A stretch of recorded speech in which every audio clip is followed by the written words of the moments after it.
I'm very proud of being an Egyptian today, knowing that our government is that afraid that it shuts down internet on people who are asking for their rights. Amr, is that what it is? Is that a sign of fear from the government?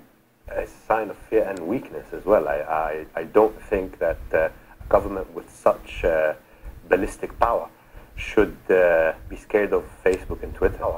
Should be scared of Facebook and Twitter. That's a really... Like slapping you down with the flowers. Exactly. It's a sign of weakness, I think. And well, it's going to make your work pretty difficult, isn't it? It's really funny. I mean, none of us could have expected their collapse like that. None of us, the most optimistic, that they shut down mobile phones now. I mean, that's no people in control or in power. But why on earth do you think they resorted to that? I mean, this is surely something that's really going to inflame your anger and passions. I think they're just doing what they can. I mean, people are mobilizing through internet. Let's shut the internet.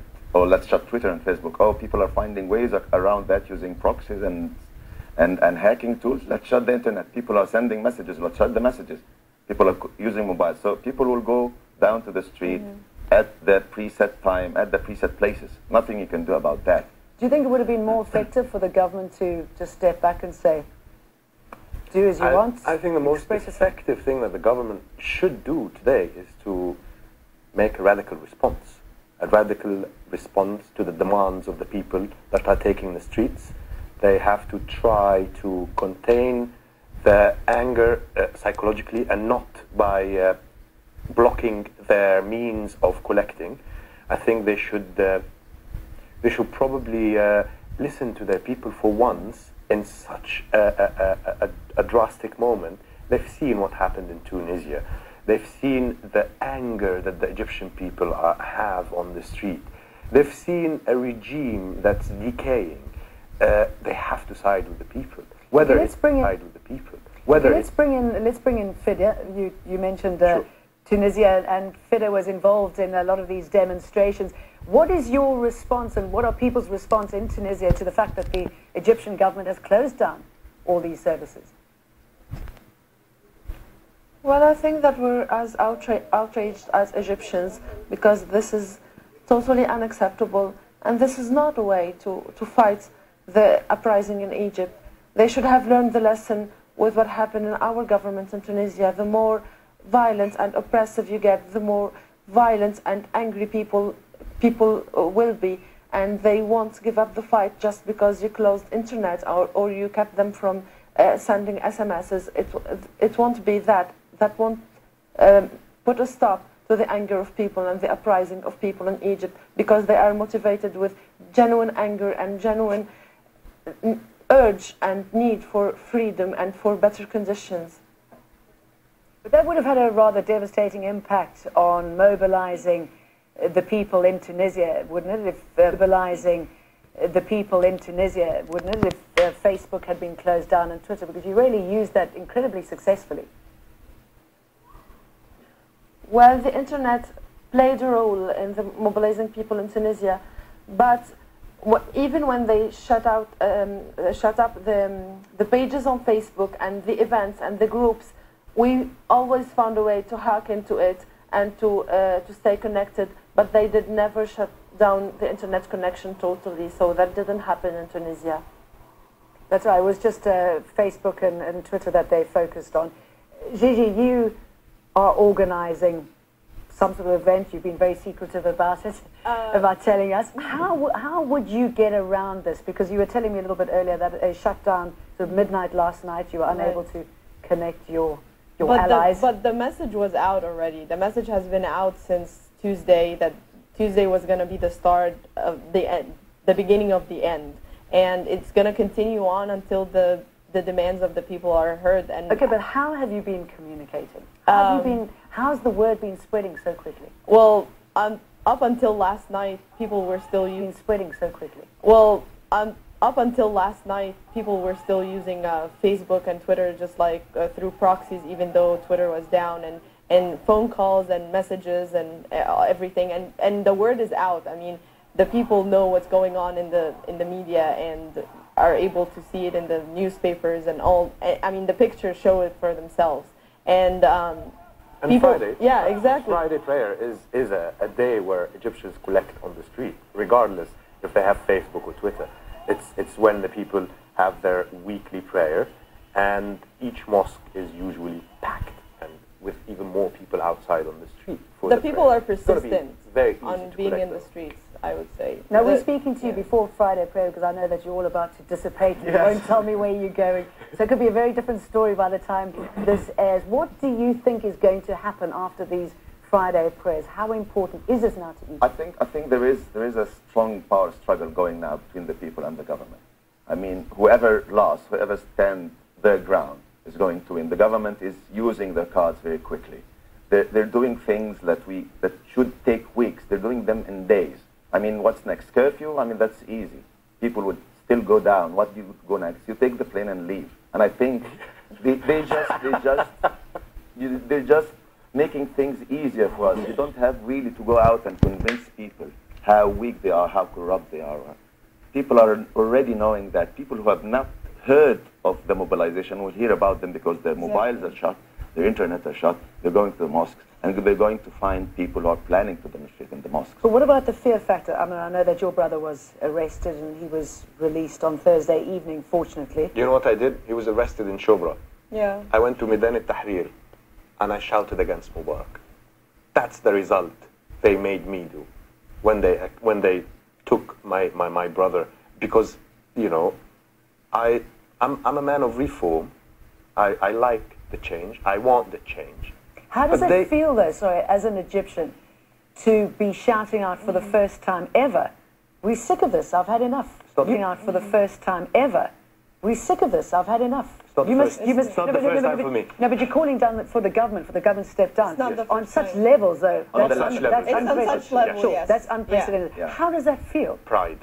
It's absolutely beautiful. I think there is, I mean, on Tuesday, people are saying, we're not less than Tunisia. Right. We're not less careful about our dignity. We're not less careful about or caring about our country. And we deserve a better country. We deserve a better person than this one in power. And the greatest thing about Tuesday is it was not really under the auspices of any party. There were people who are extremely rich on the street, people who are extremely poor, people who are extremely cultured and educated, people who are ignorant. All sectors of the Egyptian population were on the street that day. They did not take an order from anyone. They followed their instinct. No, but that's quite interesting, isn't it? The fact that there was no politician, no political party. I know the government keeps saying the Muslim Brotherhood was behind it, but actually, in fact, they've pretty much stepped back. I really think people had lost hope in the change through the streets in the past decades. But with what happened in Tunisia, that brought up back the idea that, you know what, the power of the people does work. And this is what Egyptian people believe, and this is being reflected in the streets. And people are persistent, and they're not gonna, you know, give up until they're respected, they're heard, and their demands are met. Let's put that to Fida again. In Tunisia, the same thing occurred in Tunisia. There was no particular party or leader pushing these demonstrations. Fida, what happens now? The fact that your president has left the country, but you don't really have a stable government or leadership in place. What do you think the impact is going to be? Yes, actually, political parties and politicians followed the crowd. When the crowd uprose, then they spoke. So now there is a lot of differences and a lot of fractions, but I think that a lot of people are convinced that this government won't be the one that will bring us democracy, because this prime minister we have has been always the prime minister of Ben Ali, and because this government has a lot of people that were in the era of Ben Ali, in the RCD party, the party that was oppressive to people, in the RCD party, the party that was oppressive to people, and now we think that we should get rid of these symbols of that oppressive rule, and then we will reach democracy. Okay, so similar problem here. If Hosni Mubarak steps down, who's likely to replace him? Who doesn't The people will reflect I the think old regime? this is completely and utterly irrelevant. Yes. I think we are a population that needs to learn how to give birth to leadership and how to choose it. And as long as Hosni Mubarak is in power, we are incapable of doing this. If the people do not succeed, the angel of death will definitely succeed very soon. And I think we'll go through the same question. So why don't we just ask the question now and face our destiny now? What about Mohamed ElBaradei? He touched down back in Egypt on Thursday. He was once, at one stage, the great hope. I think he missed a great opportunity about being in Egypt, in Cairo, in the street on Tuesday. What ElBaradei represented, in my opinion, was missing link. Okay, this is the alternative. What happened in Tunisia and what happened in the street is actually you don't need an alternative. We can, like Amr was saying, we can create the alternative. He can, like, put up his credentials and people will choose. He's not leading this. No one is leading this. He's not a leader. There is no leader of the movement. I think this contributed very well to its success. People took ownership of it and they determined to make it succeed because this is not going to any political party. This is not going to be a political gain of the leadership or political milieu or anything. This is ours. We're going to stand our ground until our demands are met. But if you have no opposition in the country, it's not about opposition. It is about that now. Now this is about opposition. This is about breaking the fear barrier of opposition, making the opposition participate, making the people participate. do you think the opposition will support ElBaradei? The people are the opposition of the government. I mean, this is the people. Okay, so who amongst the people can take leadership now? That's for the people to choose. I mean, I can't possibly speak on behalf of all the Egyptians and what they hope, but I know as an Egyptian, I want certain demands. Okay, what are they? About like freedom of, I mean, I can list freedom of political participation, religious freedom, remove emergency law. Remove emergency law. No president can run for more than 2 times. We want the basic human rights, minimum wage for all these workers to, you know, live a humane life. We want the disparities the corruption, and the corruption. I mean, the great demand on the street on Tuesday and all the past days were 3 demands: bread, freedom, and human dignity. And I think these are very simple things, and they are able to capture the aspiration and the hope of people. There's not much. I mean, all this contribute to the freedom part, all this contribute to the breath part and the dignity part. Yeah. So if Hosni Mubarak says, okay, I'll give it to you? He leaves. He still leaves. Yeah. He has to leave. He has to leave. What do you think of the US response to what's been happening? I think the United States, and to a certain extent, a lot of the international community has put the Egyptian people in the situation they're in today. They've been supporting a corrupt regimes in the region because it fits them best. Now, for the United States, it's time to side with the Egyptian people. It's time to stop supporting a regime that their people do not want, and they have to start using their power to get the regime down with the Egyptian people. Because they're in a difficult position, aren't they? Because they're calling for democracy. But yet he's an important ally for the US. It's hypocrisy, and it shows in the important ally for the US. It's hypocrisy, and it shows in many of right. It's called hypocrisy, and it shows in a lot of the US foreign policy and how it deals with the Middle East in general. It picks and chooses who to support, even though this is a dictatorship and this is a dictatorship. But I think the American people have a lot to do as well, because this is their tax money that's going towards a dictatorship like Mubarak. And I have a lot of American friends, and they support me. They support a lot of the activists, and they have really shown, you know, through solidarity, through the social networks, or even through phone calls, that they want a free Egypt, and they want Egyptians to live a humane life. So who's really, you know, backstabbing us all? Fida, let me ask you about the response to the US in your country. The US supported Ben Ali. He's a dictator. He's left the country. What now for your country's relationship with America? That question has been delicate because not only the US, even France supported Ben Ali in his oppression, but then said that we should have the basic rights of demonstrating and of meeting and of freedom of speech and everything. So they're playing the human rights card now, but we know that they supported dictatorship. We know that they supported dictatorships. So I don't really know, because the government now is not stable, and this Ministry of Interior won't last for long. So that would be clear in the coming months and years. If the US withdraws support from Mubarak now, I mean, Mubarak could be playing the card. Look, I mean, we've got the Middle East peace process. I'm an important player for this. Big joker in this. We're a big joker in this peace process thing. I mean, come on.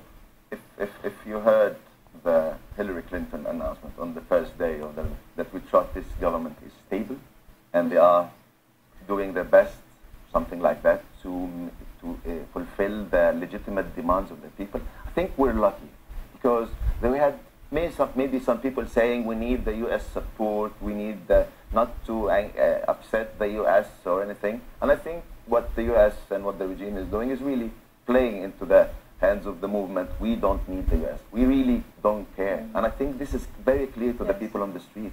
We don't care. We're going to stand the street until we get the change we want. The U.S. can sort itself out.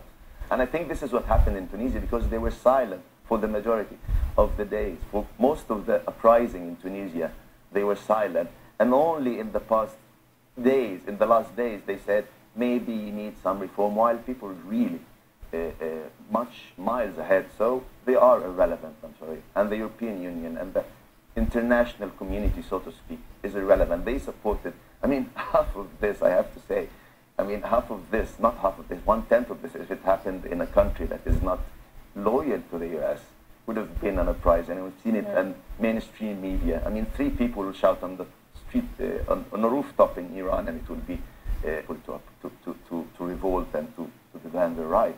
But it's clear the hypocrisy. It's clear what they mean when they want democracy.